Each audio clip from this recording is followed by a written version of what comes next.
Hello, hello, hello. Oh, here we go.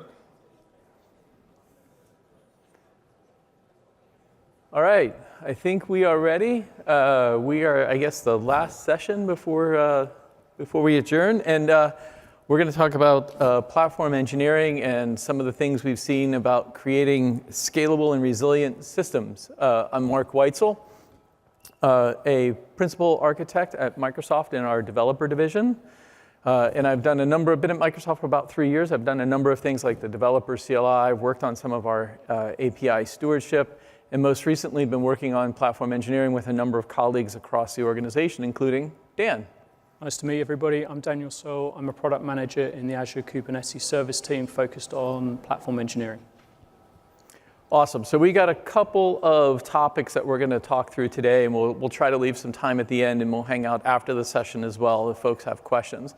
One of the things we're going to talk about is the experiences that we've seen in talking with our customers about a platform engineering journey and some of the patterns and practices that we've seen. And then we're going to relate that to some of our own experiences inside of Microsoft and talk about how we try to make our products better by taking those experiences and incorporating them and then kind of getting this virtuous cycle. And then we're going to show some demos that we have. Dan's got a couple of things that he's going to show based on real customer experience. And then I'm going to show a little bit about how we can use some of the Azure deployment environment technology to achieve some of the same thing as well. And then we're going to go a little bit vision-y and show some of the Copilot extensibility and how we can start to combine Copilot extensibility and platform engineering. So that's the stuff we've got today. Should be kind of fun. Yeah, let's do it. Yeah, let's go. All right. So one of the things that we like to talk about when we think about platform engineering is how our DevOps practices are really maturing as they go. And we believe very much that platform engineering is really built on top of DevOps. And if we think about all of the challenges that our teams are facing right now, I mean, think about the different technology stacks you have to learn and support, the different kind of infrastructure you have to, the kind of software that you have. And you're trying to be agile, you're trying to accelerate your time to market.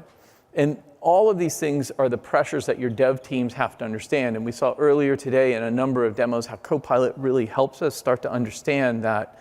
But a lot of times, one of the challenges that we see is this notion of tribal knowledge or organizational amnesia, right? People switch teams, people move to different organizations, people leave your organization for something else.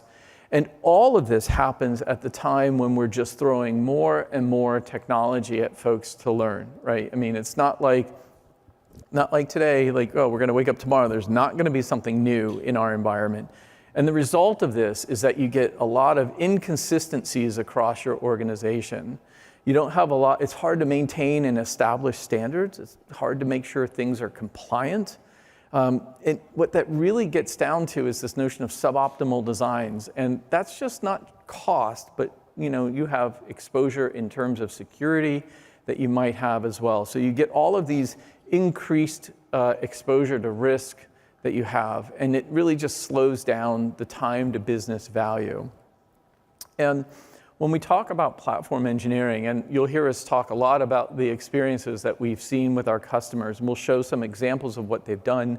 But this is an example of one of our customers who shared with us a problem they were having kind of getting their team onboarded and started. And you think, oh, this is not a real example. This is actually a real example. We got the email chain, and they walked us through this situation where what they were really trying to do is have their dev lead just start a project. And they had to meet with all the different teams across the organization, security. They had to meet with the architecture team, the cloud op team, the DevOps team. It was just meeting after meeting after meeting. And what should have been a very straightforward process to start a project, to get going with your application development, really ended up taking 4 weeks or so. That's just too long in today's environment. And so that's what we try to strive for. We try to strive for optimization.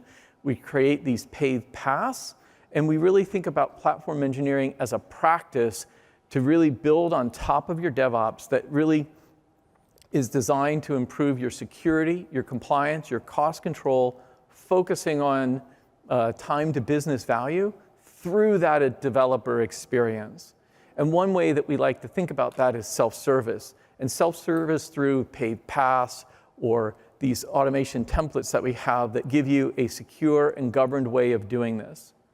And what we're going to see is that this is also not just technology changes that you have, but also a product mind shift as well, right? You have to start thinking about delivering an application, platform engineering system as a product. That's one of the big patterns that we see here. Now, all of these steps along the way of the platform engineering journey happen at various times, and customers that we've seen, tackle these at different points. It's not like there's a sequential thing. We already talked about establishing a product team for your platform engineering, and this is really thinking about delivering the systems, the tools, the automation as a platform, and following many of the strategies around adoption of a platform, like product-led growth, for example. You're also going to want to have a view of your estate, so this notion of inventory, centralization, understanding and getting a broad visibility of the things that are in your estate, the things that are working, the applications that are deployed, your APIs that are deployed. And often we get asked, where do I start and how do I get going? And one of the things that we look at is saying, let's look at the areas of high toil that you have, and let's start to automate those. And let's automate those through repeatable patterns and what we call these paved paths or these templates that we have. And then once you do that, you can start to make that a service and enable that self-service of those environments and that automation that you create, and then you optimize. And that's essentially going to be what we're going to show today, right? Dan's going to show you how some customers took those high toil areas that they had around infrastructure and automated those. I'm going to show you how we made those a service through Azure deployment environments, and then we'll see some of that optimization through Copilot. And so this isn't something that we just kind of woke up and said, oh, this is it, platform engineering. This is a journey that Microsoft has been on for a long time, even predating my tenure at Microsoft. And so our mission that you heard Amanda talk about before, because Amanda Silver runs what we call our 1ES, or our platform engineering team, it's really to provide that standardized and secure foundation for our development teams across all of Microsoft. And we have a great advantage in that we can build off our retail products, we can build off of open source, but we try to take those learnings back and forth between the two. We apply our own products and technology, and we take the learnings that we have of applying those and sometimes the rough edges, and we file those down and get those back as product improvements. And as we think about our journey of platform engineering and we think about our focus areas, we often get asked by customers, like, what are the things you look at? What are the areas of concern that platform engineering is going to help me solve? We think about speed and innovation, building trust and quality through those predictable paved paths that we talked about, being able to collaborate at greater scale across your organization, and of course, keeping your developers happy, because talent is one of the best resources that you have. And so some of the things that we look at, and when we start having conversations with customers who are like, how do I know I'm being successful? What are the things I need to do? We try to call out, key performance indicators or metrics that we can start to look at. And we say, what are your biggest pain points? Let's find one of those KPIs, let's measure it, establish a baseline, and then let's start building around that. And again, taking that start small and iterate approach, leveraging the assets that you have inside of your environment. And right now, a lot of things that we see is customers stitching solutions together. And a lot of times, people will gravitate towards, oh, I need a developer portal. But really what we think is you need a platform underneath that. You need a platform to drive all of that automation, because you want to meet developers where they are, whether that's in a portal, whether that's in VS Code or Visual Studio, or whether that's through Copilot. You want to meet developers where they are and provide information for them. And so what we see is each organization tends to form a dedicated platform engineering team, establishes the guardrails, and the patterns of automation are the same.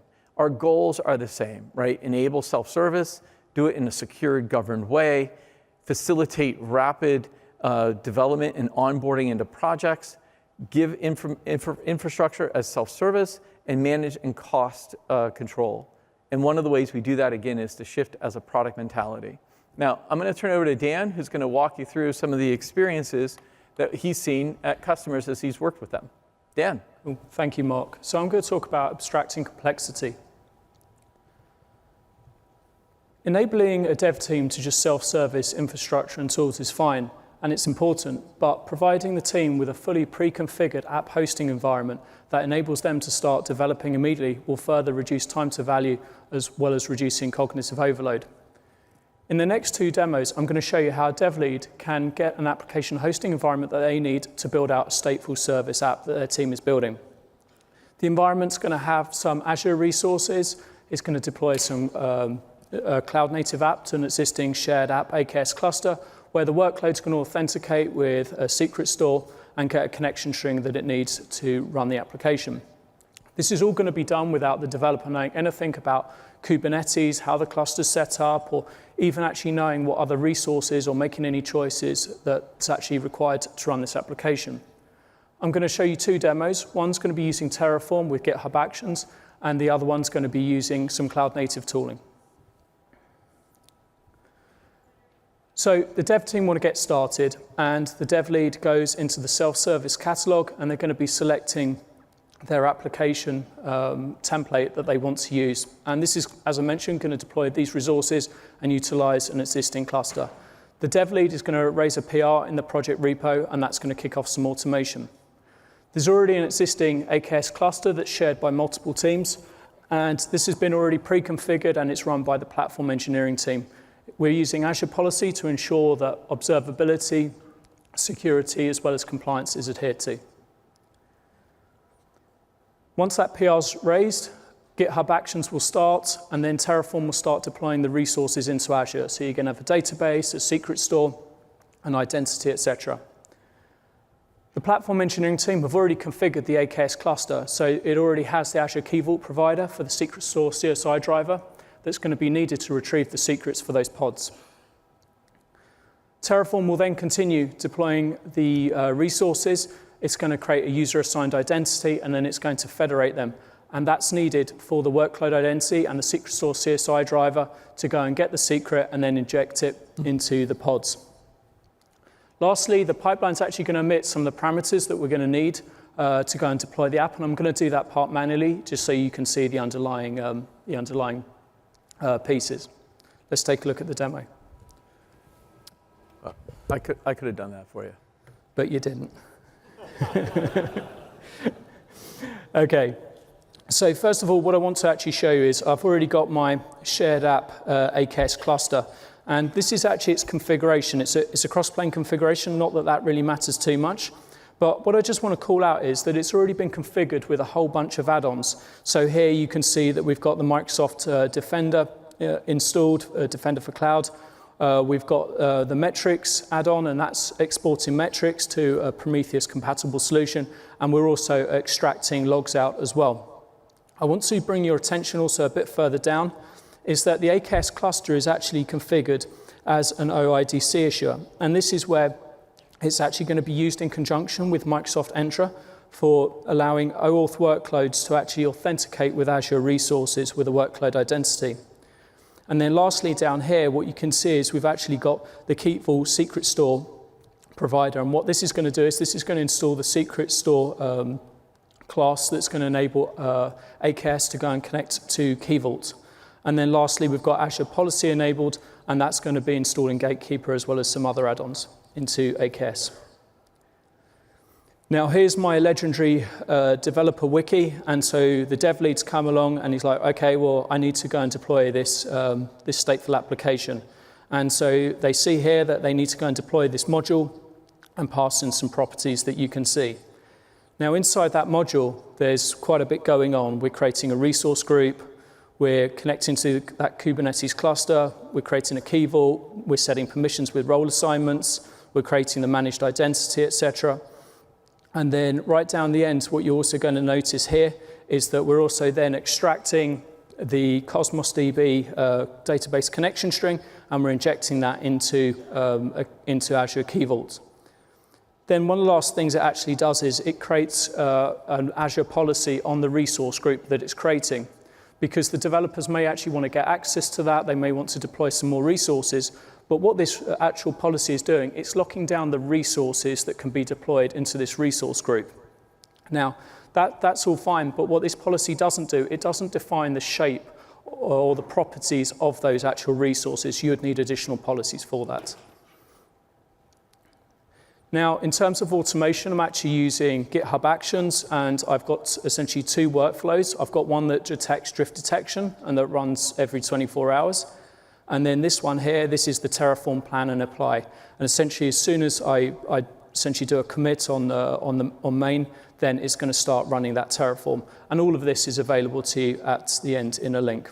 So the developer's already gone, or the dev lead has already gone ahead, raised that PR, and you can see the pipeline's kicked off. I ran this a bit earlier, and you can see it's gone and created a bunch of resources. And then right down the end, you'll see that we have some parameters here, and these can be picked up by the application deployment pipeline.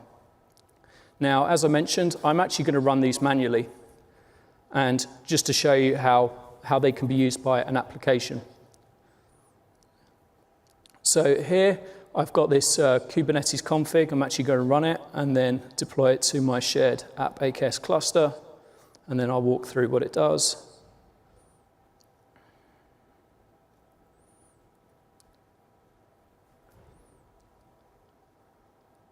Okay, so that should be deploying in a second.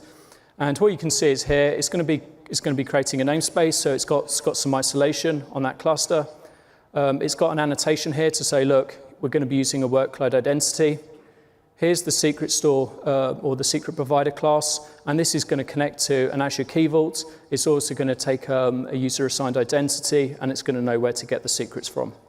Then lastly, what I did was I deployed a pod, and this is basically downloading a container image, and that's going to then have access to the secrets via environment variables inside the container, and also they'll be mounted as well as a volume. Now, just to ensure that I'm telling you the truth, and that does actually work, what we can do is we can check that that actually deployed correctly, and you can see that the container is, or the pod is running there correctly. And then what I can do is I can actually connect interactively to the container and see if the environment variable made it all the way through. And so here, what you can actually see has happened is Terraform has gone away. It's gone and created the Cosmos DB, the identity, the Key Vault. It's gone and sucked out the Cosmos database connection string, put it into Azure Key Vault. Then we've had AKS that's already been configured with these add-ons, so it can support workload identity as well as authenticating with Key Vault and retrieving the secret. And now you've actually seen this secret land as an environment variable on that pod. So let's go back to the slides, please. Wait. Come on. It's the last session. Yes. That was awesome. Why did you clap that, not the demo? That was a lot harder. That's a hardware problem. People problem, right? So everything we've done there, you can essentially integrate that with your existing CI/CD tools. You can connect that up with Azure Container Registry as well as GitOps with AKS. Now what I want to do is I want to walk through a cloud-native approach of doing that. So what I showed you before, that works really well, and it's definitely tried and tested technology there. But there are some challenges that you need to be aware of. Obviously, around the self-service piece of that, I used a module. Well, you need to socialize those modules and make sure people are aware of those. You also need to mitigate people against writing their own Terraform and then trying to execute it in that pipeline. We can use things like Azure Policy to restrict resources that get deployed, but as I mentioned, some of the options that you can deploy, say for argument's sake, the size of those AKS clusters, you're going to have to add those into policies, and not always the parameters can be locked down that easily. Lastly, state tracking. When you actually want to track the state, Terraform only notices the state's changed when it actually runs, so you need to be aware of that. Some of these limitations can actually be achieved with open source tools, and the ones I'm actually going to show you today is Crossplane and Argo. And essentially, Crossplane and Argo are popular open source tools, or definitely have huge popularity as well as communities around them. And they're part of this emerging stack associated with platform engineering, which is the back stack, which is Backstage, Argo, Crossplane, and Kyverno. However, some assembly is required. Now, similar to before, you're going to see that the dev lead's going to come along in my wiki. They're going to review, they want the V2 version of the application templates, and they're then going to raise a PR. However, there's a difference here. We're actually going to have a management cluster, and this is going to have Argo and Crossplane installed. Who here is using Crossplane? Show of hands. Anybody using Crossplane? Okay, a few, I think. Okay, who here is using Argo? Okay, yeah, a few more. Okay, so what is Crossplane? Essentially, Crossplane is a cloud-native infrastructure as code tool. And what it does is it represents infrastructure resources as Kubernetes resources. And ultimately, you're then using the Kubernetes control plane for the infrastructure lifecycle management of your infrastructure, whether it's in Azure or other clouds. And then also what you can do is you can actually RBAC those individual resources. So you can say, right, I'm only going to allow Mark to actually go and deploy an AKS cluster with a certain configuration. And then you can also make them into, you can deploy multiples of those as well. You can also, also it needs to be deployed on a management cluster. And then also we've got Argo CD installed together. So Argo CD, essentially, it's a GitOps continuous deployment tool.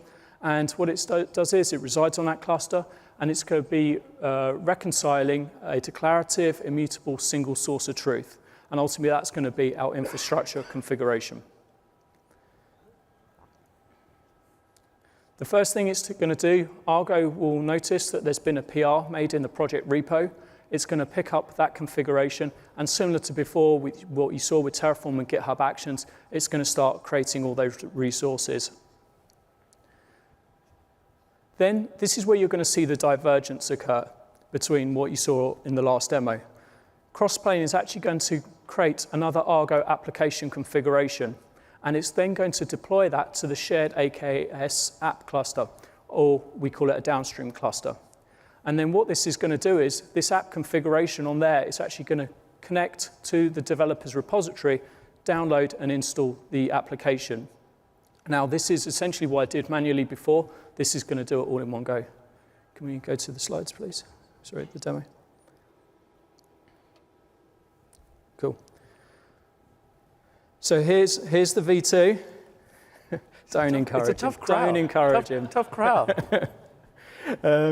So here's the V2. Now, it does kind of look a bit similar to the Terraform module I showed you, but one thing you're going to notice is that this is actually a Kubernetes configuration, and it's actually a front-end app custom resource.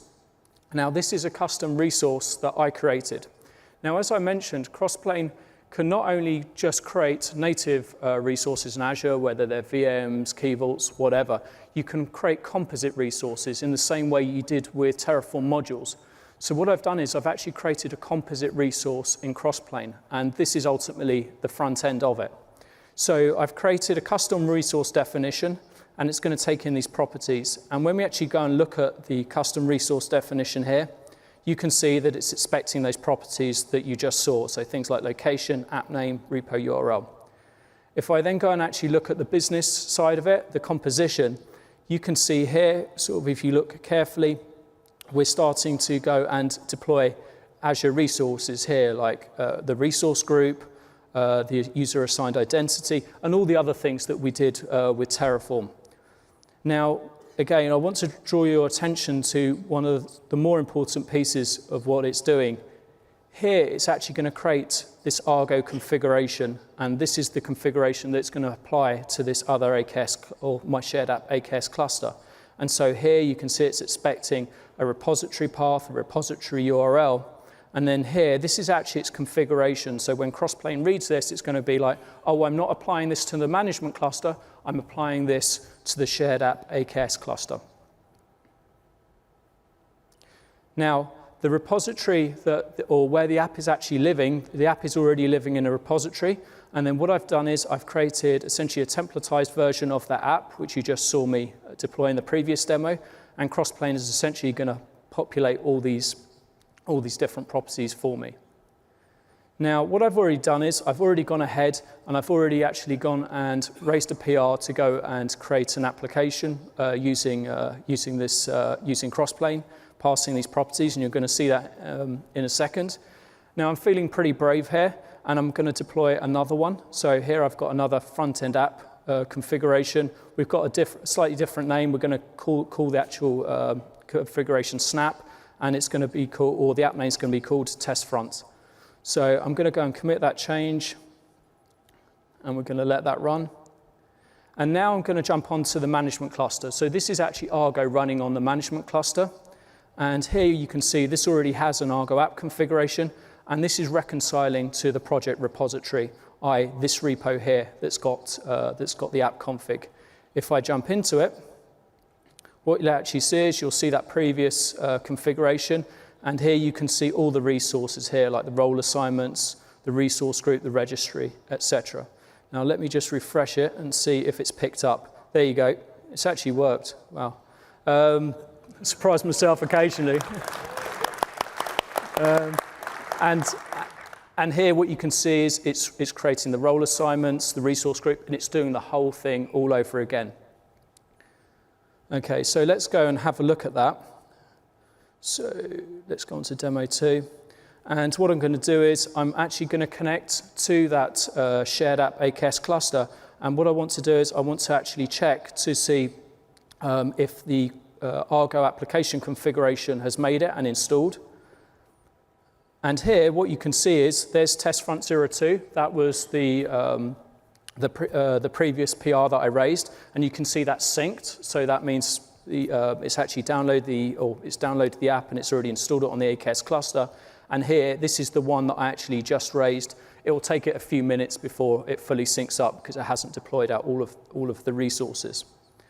Again, I can go and connect to the previous PR deployment, and if I go and do that, I'm going to connect to the actual container, and here you can see again that the database connection string has made its way all the way down to that container that's actually running.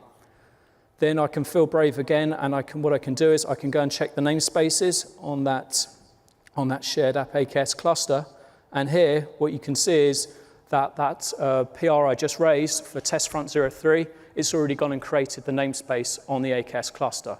So here, that dev team has not only now got their own isolated resource group with all the resources they need, that's all pre-configured, they've also then got their isolated namespace running on that Kubernetes cluster. Now, one thing I just want to sort of continue with is that not all of my deployments go right. Sometimes it's hit and miss before I ever sort of get up on stage and show them. And so how would I enable a developer to actually go and investigate or troubleshoot their application? And so one of the things that we can do, we enabled monitoring in terms of logging and metrics being exported out of that AKS cluster. I can enable the developer, give them permissions to actually go and connect to manage Grafana as well as Data Explorer. And that's what I've done. So here the developer can go to the wiki, they can go and look at the dashboards, and here for one of the applications they actually just deployed, the app doesn't look very well, there's nothing going on, it looks like it's stalled. So then the developer can actually go into the logs here, they can go into the Azure Data Explorer, and they can actually go in and find out why the deployment hasn't been successful or why the pod's not running. And ultimately, it's because the AKS cluster hasn't got permissions to it. So again, all through using RBAC as using their identity. So obviously, all what I showed you, you can integrate that with your existing CI/CD tooling. And really, just to recap, you saw a mixture there of popular open source tools as well as Azure tools all being used together. You also saw this implementation being optimized for multiple teams, from the platform engineering team to the observability team to the developers, as well as the compliance team. There was Azure policy being run there as well. We're using multiple AKS add-ons to support this in terms of observability, security, Azure Key Vault, identity, just to name a few. Everything was as code, everything was standardized, everything was templated. We never saw any passwords, and I never showed you the Azure portal. There's a whole bunch of new AKS features that can also help with this and reduce the amount of code. So new features such as deployment safeguards, automatic clusters, fleet, just to name a few. I'd also like to just say a quick thank you to Dennis Selke, Don High, and the Crossplane community. Definitely gave me some help with these demos. There's the link for all the demos I just did, and I'm going to hand back to Mark. Thank you. I like to think that all my deployments go seamlessly all the time, so I don't know why you need this Grafana thing. Anyway, that's really great, and we've seen a lot of interesting, sort of ways to do automation, and that's a great first step. And one of the things that we think about from a platform engineering standpoint is that there are these key elements or key layers that you have. We talked about some of the application templates or automation templates that we have as well. Then there's the platform that you actually run, your application platform on your Kubernetes and things like that. And then your engineering systems, the GitHub Actions and whatnot. One of the things that I'm going to show now is how we can take some of that automation that we had and think about this in a more self-service way without some of the, I have to go to a wiki and do a cut and paste and that kind of thing. Because that, I mean, for me at least, I'm not the most expert at cut and paste. I always seem to get just the right value wrong. And that does lead to me going into Grafana and figuring out what the heck I fat-fingered. But anyway, I'm going to talk about Azure deployment environments, which are a way to self-serve infrastructure as code. And there's a number of sessions on these at Build as well. So I'm going to give a kind of a high level and talk about how we can do a shared environment as well, right? Because one of the things we've learned is talking with our customers is that a lot of times you want to have a Kubernetes cluster that you give your developers namespaces inside of. And so there's a way to do that. Now, there's also a number of ways to do deployment. One of the things that we found a lot of success with is normalizing kind of developer gestures through the developer CLI as well. And so in this example that I'm going to show, the platform engineering team has created that paved path, created the shared cluster that you have. Then the developer can come along and provision a set of infrastructure that they need, a database, a key vault, things like that, and then use the AZD, the developer CLI, to deploy that code. All right, so let's take a look at that and see where we go. You want to? Yeah, I'll do. All right. Look at that. Look at that. All right. So here is the Azure developer portal, and this is where you can find your dev boxes and your deployment environments. And you can see I've got a few of them that I've already created here. They take a few minutes to provision, but I'll show you how easy it is to create that. So before, where you had to do kind of that cut and paste, now you can just say, hey, I want a new environment, and I'll call this ecom BRK 188. And now one of the other things that we talk about when we think about platform engineering, we don't think about just kind of infrastructure. We think about the tools, the management, the access to resources, all of those things that sort of surround platform engineering as well. And so if I want an environment, I have a, oh, look at that. I actually have a way to have team structure around this that's managed for me. I also have environment types as well. So I can have dev, test, prod, sandbox, things like that. And what's really great about these environment types is they have their own identity. And so this is how I can do elevation of privileges automatically through Azure deployment environments. So as a developer, I don't necessarily have to have access to the subscription or things like that. And then I'll take an environment definition here. And then you can also extend this as a manifest. And this is where we start to do that connectivity here. And so I will say this is in East US 2 because I'm from North Carolina.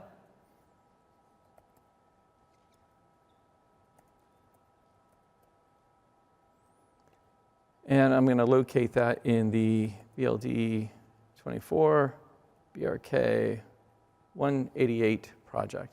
And that's it. That's all I had to do. I didn't have to do any of that cut and paste or anything like that. And what's going to end up is I'm going to end up with an environment that I can now use inside of my developer CLI from either VS Code or from the command line. And so I can look at AZD.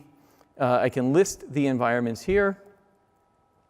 And I've already set this up as well to use that. You can see that I have my ecom shared set here. That's my shared cluster. So the application code that I have in this repository, which is a variant of our to-do list, will be deployed inside of that. And I can do just an azd deploy, and it will take that code, package it up for the container apps, or for the container, and deploy that. And what's really nice about both the Azure Developer CLI and the Azure deployment environments is that I can use them in my pipeline as well. So if I look at my cluster that I have here, let's see, go back to my shared cluster. Let's see here. Let's go back here.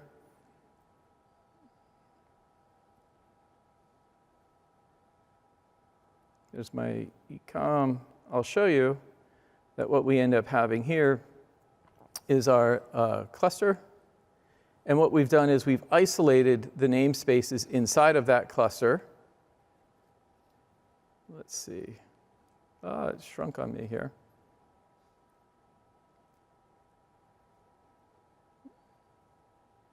I need my resources inside of there. If you reduce the zoom. Yeah. Resources, there we go. Okay. Change the resolution and all heck breaks loose. All right, so now I can see that I have resources inside of there, and you can see that those resources match the resources that we had for our Azure deployment environments. All right, that's really great. And what that allows us to do is have these things completely isolated. And so now I have two different completely isolated sets of infrastructure. And that was all done through that self-service Azure deployment environments. Again, the developer didn't have to know any of that cut and paste. They didn't have to navigate anywhere. It was really simple to use. And I have a nice deployment and experience through the Azure Developer CLI that I can use either in the Developer CLI through a command line or through VS Code. Now, when we think about platform engineering, we also want to think about, I can do it myself now. Stand back. All right. So when we think about platform engineering, one of the things we want to give a little hint at is a little bit of the vision of where we're going with platform engineering. And I'm an old small talker by trade, and so I like Alan Kay's quote about being able to invent the future. And we saw a little bit about Copilot today in the earlier demo we did with Amanda. And so we're going to talk about how we can take Copilot and apply that to platform engineering. So let's see if I can switch back here. There we go. All right, so there's a couple of things that we can start to do here. So first, I'm going to be on my shopping list here, and I'm going to say, let's bring up Copilot, and I'm going to say, at Contoso,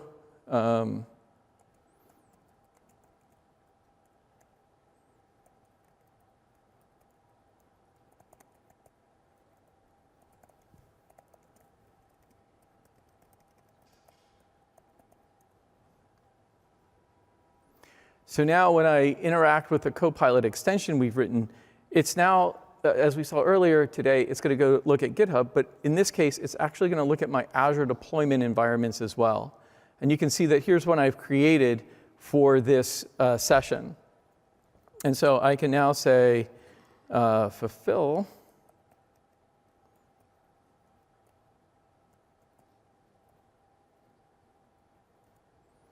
And that's going to look at the variables of the deployment environment, and it's going to let me update those.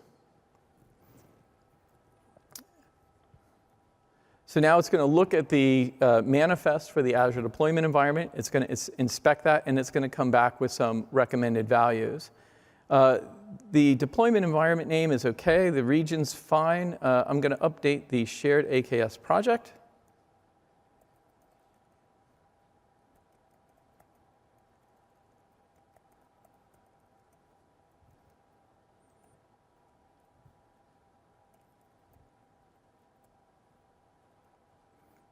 And I'm also going to update the shared project name to Project Beta.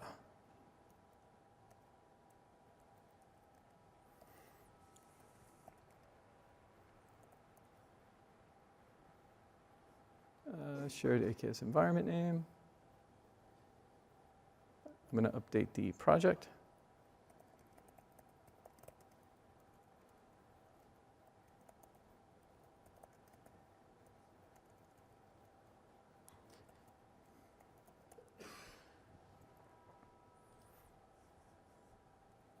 And now I'm going to go ahead and submit that, and that should go off and create a new deployment environment. And deployment environments work across tenants, and this is actually in a different tenant.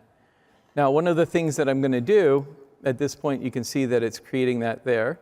And now one of the things that I'm going to go ahead and do is show how easy it is to go ahead and leverage another aspect of why we'd want to create isolated environments. So here's another instance of our application that we've been working on. And somebody in our organization, I'm not going to mention names, Dan, likes to change a lot of APIs kind of under the covers. Now, I'm not saying Dan's deployments break or that he changes APIs or anything like that. I'm not saying that. But if I was, which I'm not, I can ask our Copilot extension, how can I detect changes in my API, additions, and deletion? Let's try spelling additions, right? I have Shane's problem, and deletions. And let's see what happens if it comes back and recommends an automation template for me. And so here again, it's looking across all of the automation that we as platform engineers have created for our developers. And it looks like there's one out there that will look at shadow APIs. And this means that my API has been registered in the API Center. And when I've registered that API in the API Center, I can now start to compare that as well. And it's going to do that by running some playwright tests against that. So I don't have to worry about figuring out how to do playwright tests or anything like that. I can just run that right now. So let's try that. Contoso ES.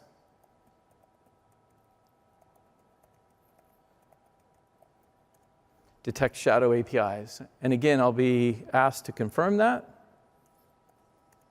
which I'm going to say yes to. And in this case, it's going to ask me for a URL, so I can just update that.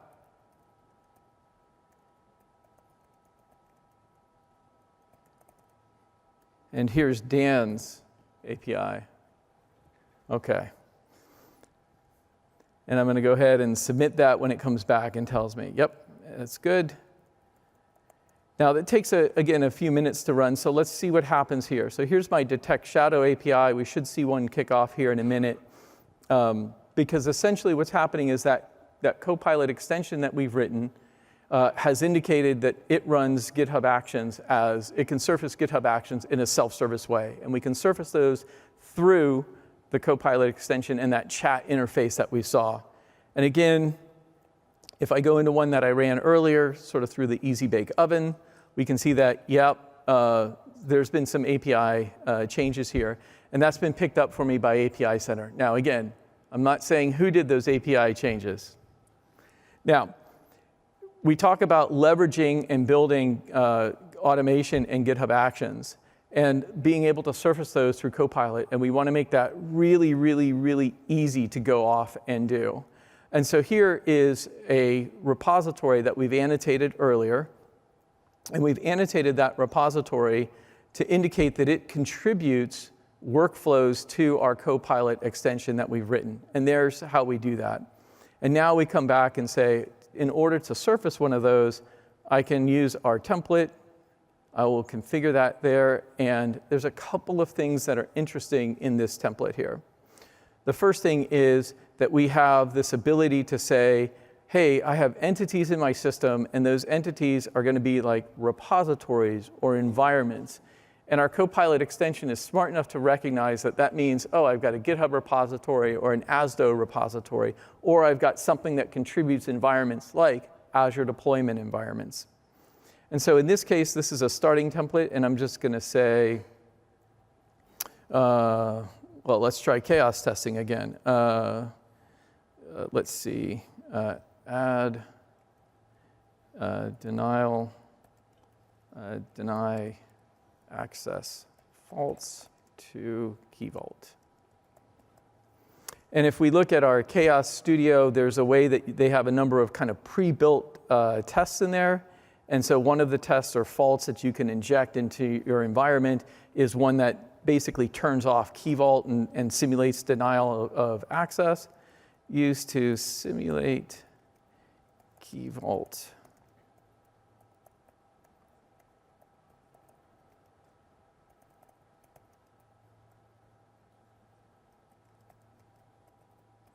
And I'm going to go ahead and submit that. And again, when we look at, or I'll commit that change, and then when we go, this is how Copilot, our Copilot extension is going to figure out which template to surface to the developer. So I'm going to go here, I'm going to start a new session, and I'm going to say at Contoso ES,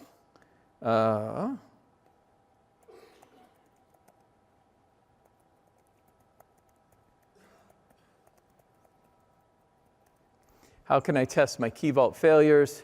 And again, it's going to look across the automation, and it's going to detect the one that we just created. And then it's going to surface that to developer. And there it is. That's how easy it is to extend the power of your Copilot extension with GitHub Actions and Azure deployment environments. I can go fulfill that, and I'll go walk through that same flow that we had before.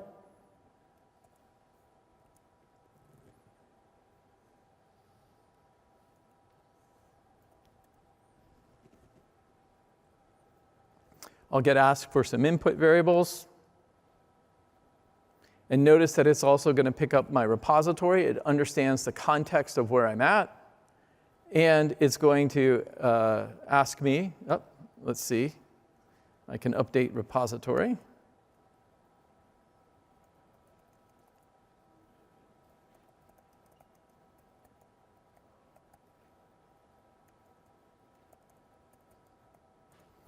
So I can update the values there, and it sort of tries to understand the context of where you are, make some recommendation, and now I can submit that.